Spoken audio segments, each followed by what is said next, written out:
Quickly onto street preachers. We've had a number of street preacher wins this year.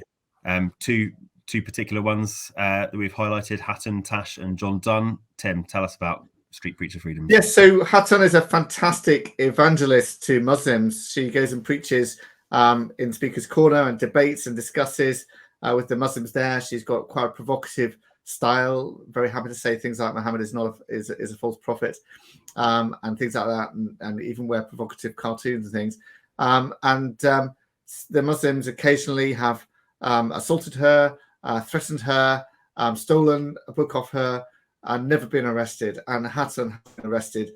Well, one of them we've got on video where they actually went for the vein in the neck. Yes, one time she was actually stabbed, and it was like a miracle that she wasn't actually killed, because the intention was clearly to try and kill her that time. Again, that person has not been arrested or apprehended either. But Hatun has been arrested for doing nothing wrong, and she's never been charged. There's never brought a charge against her, but they've arrested her, sometimes strip searched her, sometimes removed her reading glasses so she can't even read in the cell, and killed her overnight. And so we've challenged the police about this and said this is wrongful arrest and wrongful detainment and so on. And a fantastic win, because the Met Police eventually issued an apology, a formal apology, and paid £10,000 towards the legal costs of taking this up with the police. So that's an admission of wrongdoing by the police, and obviously significant compensation paid by them as well. Now, what we really hope for, and what we're really working for as well behind the scenes, is for a change of culture there in the police, that they decide that this is not the way to do it. They should be arresting the people who are threatening and abusing and sometimes assaulting her, not arresting her because she is not the one doing something wrong. They are the ones doing something wrong. So this is a really big deal, and really pleased with that conversation and that apology from the police there for Hatun Tash. And then more recently, street preacher John Dunn was preaching and got arrested because a couple complained that he's being allegedly homophobic in what he said. All he did was quote the Bible one or two places with them. And anyway, so they complained and the police arrested him. I mean, why do they arrest him just because someone complains it's offensive? That is not a crime. Anyway, he's arrested and charged. And the Crown Prosecution Service actually argued in their legal argument that parts of the Bible are no longer appropriate in a Christian society, in a modern society rather. In other words, that quoting the Bible could be a criminal offence. Quoting the Bible on the streets could be a criminal offence in the UK. Now, this case did not actually get to court because the couple who had complained ended up saying, oh, forget it, and then refused to testify in court. So it didn't get to court, but the Crown Prosecution Service had already made their legal argument and tried to argue that quoting the Bible would be a criminal offence. So that's significant to highlight that.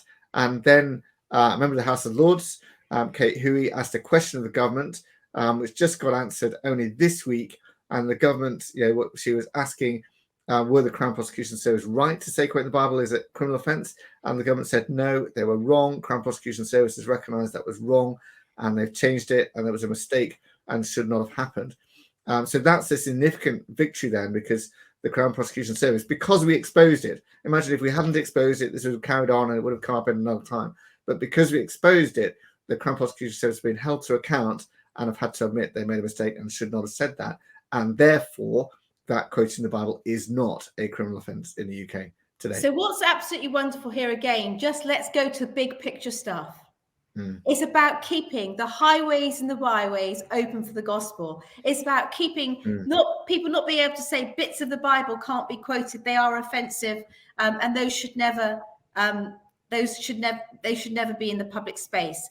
That's what this is actually about. That is about keeping Jesus's name free to be spoken of in not just in public spaces, but in parliament. You've got Shaun O'Sullivan there commenting from Facebook saying John Dunn is the reason I got saved. I know. So I want to actually say as well, Shaun O'Sullivan, John Dunn, you are amazing. Because John Dunn was on the street, Shaun Sullivan, living a life of addiction and homelessness, got saved. Now Shaun Sullivan is literally out there with John Dunn, seeing life saved. When I met Shaun the first time, he was carrying 2 sleeping bags in order to give to the homeless people that he meet between Swindon and here. These men are the real deal. They're all the real deal. It's been the privilege of lifetime. I will go to my grave and I will say that one of the greatest privileges of my lifetime is to have been in a place whereby we can stand with men like John Dunn, we can stand with Shaun O'Sullivan, we can see the life-changing stories and see people saved as a result of them. And if we lose on the street preaching situations, well, next again, it's the government encroachment, it's the state encroachment. Next, it's coming in anyway, but it's into churches, it's into schools, and that's why it's so important to win these street freedoms. I'm really proud to stand with you, Shaun O'Sullivan. Thank you for listening today. I'm really proud to stand with you, John Dunn. And we did a great interview of them. We did a great interview of one of them on one of the earlier podcasts. Yeah, so we should make sure that let's put 2 weeks out. ago. I think it was 2 weeks ago, and it was a really wonderful session where they both shared so much of great testimonies. Loved it. Through their work. So do go back and listen to that and watch listen and watch those, along with all of these other ones. In most of these stories, if not all of them, we've got round the tables on, and it's well worth listening to those. And of course there were other street preachers, Andy Sithiavan amongst them, and Shaun O'Sullivan himself. I think another case that happened this year. So it was wonderful to have that.